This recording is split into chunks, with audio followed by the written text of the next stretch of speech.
या गाडीमध्ये बोकड्याचं मांस आहे मित्रांनो. आणि ही गाडी बघा कशी खाली गेलेली आहे.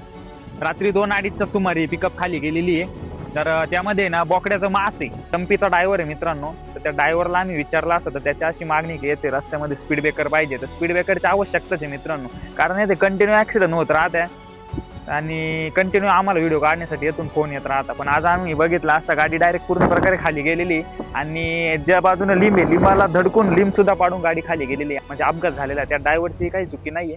बट ह्या रोडचे जे काम आहे ना हे खूप दुर्दैवी काम आहे. यामध्ये कोणतेही असे म्हणजे स्पीड ब्रेकर नाही किंवा मग भरपूर अपघात येते होत राहत आणि टर्न दाखवण्यासाठी सुद्धा काहीच केलेलं नाही का तिथून टर्न आहे असं दिसण्यासाठी सुद्धा काहीच नाही मित्रांनो.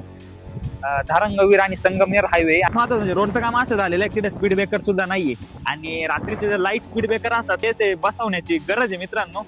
तर तात्काळ हा व्हिडिओ जास्तीत जास्त शेअर करा आणि तुम्ही जर धारंगवीर आणि संगमनेर हायवे प्रवास करत असाल तर एकदम सुखरूप आणि गाडी वेगाने न चालवता प्रवास करा. चला, धन्यवाद.